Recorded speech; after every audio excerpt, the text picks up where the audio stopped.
जब टीचर यही सिखाएंगे बच्चों को तो फिर बच्चे क्या करेंगे? टीचर ऐसा गलत मजहब के नाम पे ये करेंगे कि कंपटीशन नहीं चल रहा है मजहब का, पेपर नहीं देने देंगे, पेपर छीन लेंगे। ऐसा नहीं हो सकता है ना, हम लोग के साथ बहुत गलत हो रहा है, बहुत गलत। नमस्कार, ये लड़की है, बिहार की है, मुजफ्फरपुर की है। वहाँ महंत दर्शन दास महाविद्यालय में 12वीं की परीक्षा चल रही है, जहाँ की हिजाब पहनी लड़कियों से 20 मोबाइल मिले थे। तो टीचर इनके पास गए थे कहने के लिए कि कान अपने खुले रखो, क्योंकि लड़कियां चीटिंग करती हैं ब्लूटूथ कान में लगा करके। तो इस लड़की ने उसको धर्म से जोड़ दिया, और मुझे लगता है कि अगर जिसने इसको प्लांट किया होगा उसके अकॉर्डिंगली इसने काम किया, और वहाँ गुस्से में बाहर आई। फिर इसने थाने में फ़ोन किया और उन लोगों को भी फ़ोन कर दिया कि मेरे साथ ऐसा हो गया, आ जा। और फिर वहाँ हंगामा तो शुरू हो गया। आगे बात करें, इससे पहले डॉक्टर कनुप्रिया वहाँ की महंत दर्शन दास महाविद्यालय के प्रिंसिपल हैं, उनकी सुन लेते हैं वो क्या बोलती हैं। इंटर का सेंटर टेस्ट चल रहा था, जो कि बोर्ड के आदेश से हो रहा था।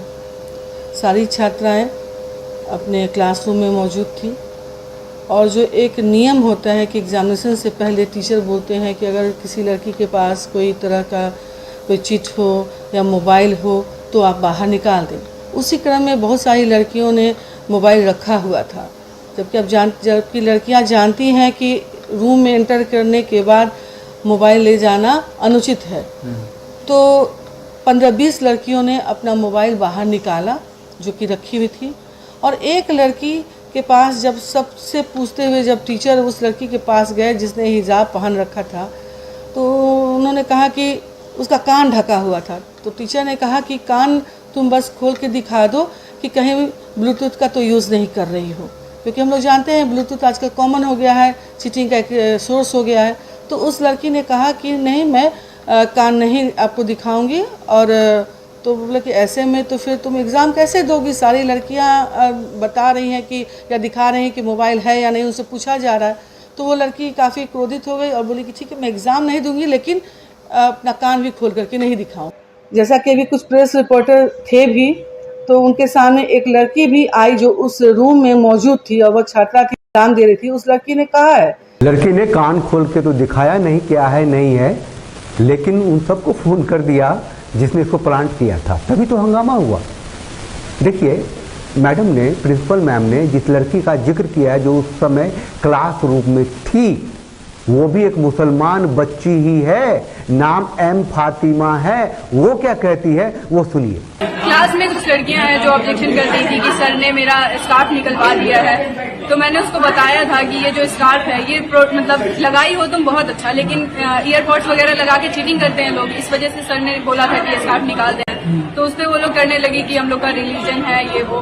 तो जब किसी फंक्शन वगैरह में ये लोग जाती हैं तो उस वक्त उनका दुपट्टा कहाँ जाता है, और एग्जाम के वक्त इन लोगों को अचानक से अपना रिलीजन याद आ जाता है, जिसकी वजह से सवाल इन लोगों पे कम और रिलीजन पे ज्यादा उठाया जाता है। ये जो हिजाब के मामले उठ रहे हैं, क्या सच्चाई है इसमें?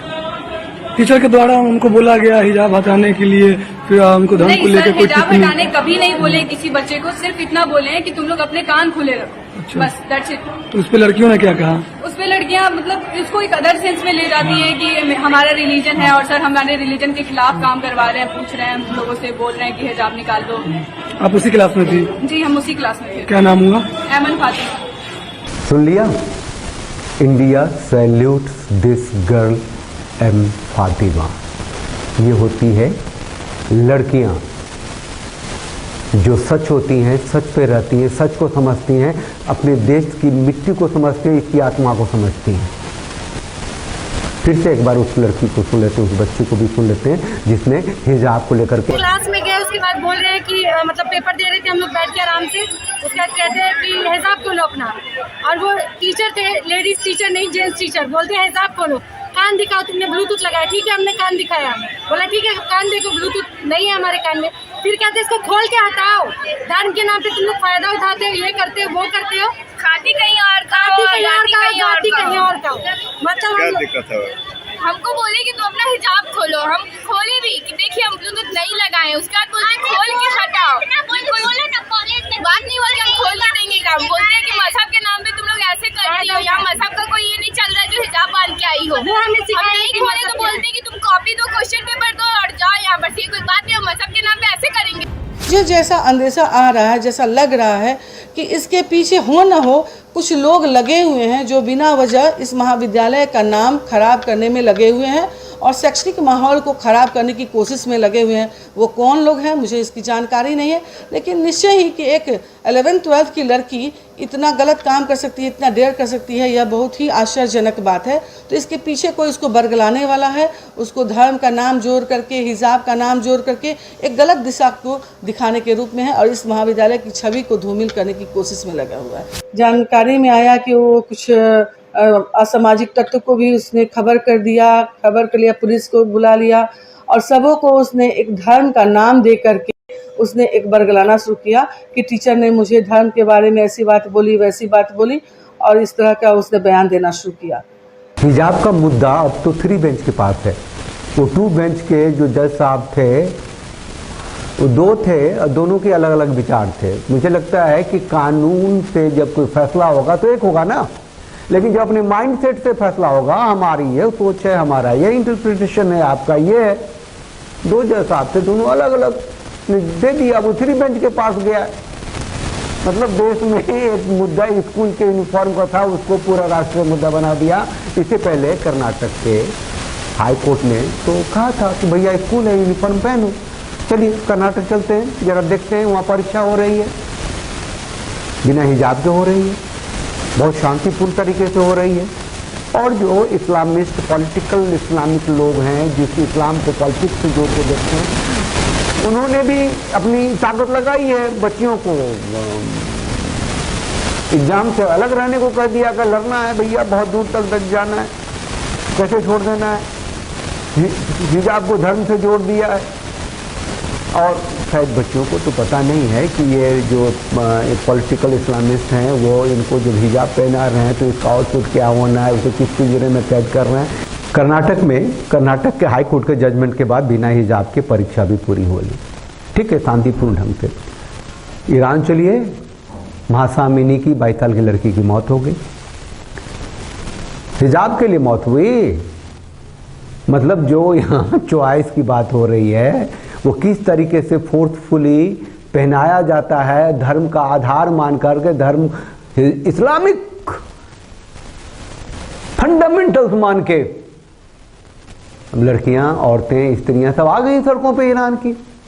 पूरी दुनिया में हंगामा मचा हुआ है।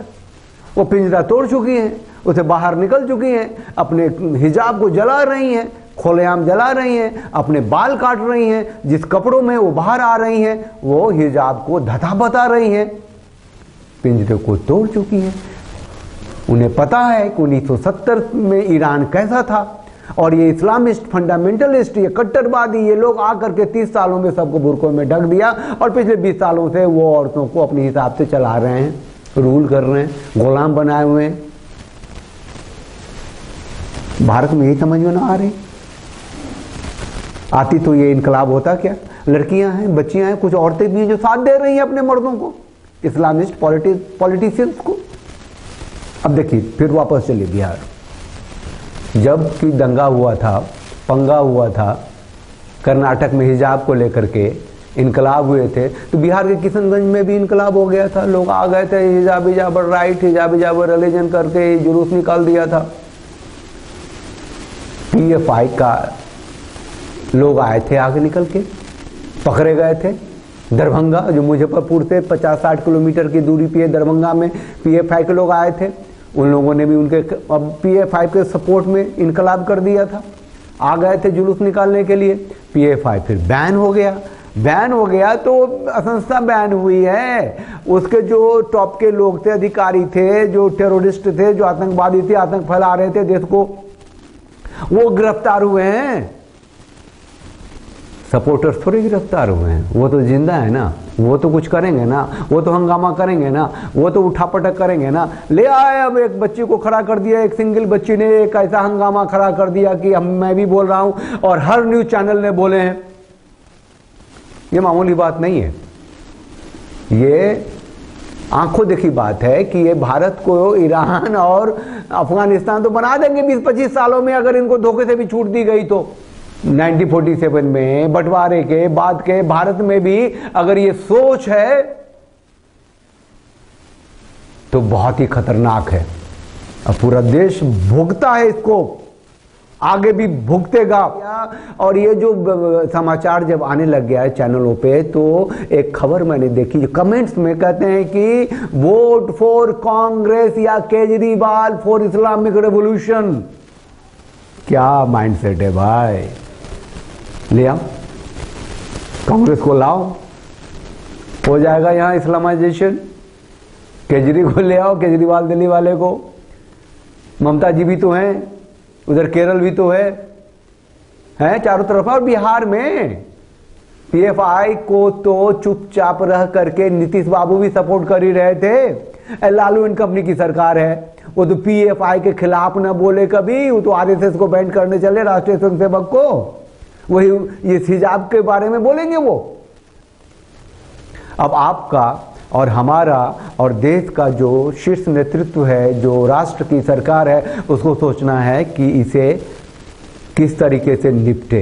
ये हिजाब नहीं है, ये इस्लामिस्ट फाउंडेशन है, ये इस्लामिस्ट टेररिज्म का एक पार्ट है जिसका इस्तेमाल कर रहे हैं। वहीं एक मुस्लिम बच्ची जिसे सब सैल्यूट कर रहे हैं, उसने सच कहा, वही एक बच्ची जिसने झूठ कहा और हंगामा खड़ा कर दिया, लोग उसके सपोर्ट में आ गए, पुलिस को आना पड़ा। सोचिए कि लॉ एंड ऑर्डर कितना सेंसिटिव हो गया इस मुद्दे को लेकर के। हम कहां जी रहे हैं, क्या कर रहे हैं? किसी एक छोटी बच्ची ने कह दिया कि हमको कह दिया कि हिजाब खोल के दिखाओ, तो ये उनके जीने मरने की बात हो गई, वो खून खराबे पर आ जाएंगे, वो कुछ भी कर देंगे। ये तो हमारे धर्म की बात है। जो सच है उसे समझना चाहिए, वो जो छोटी सी बच्ची है उस सबको देखना चाहिए।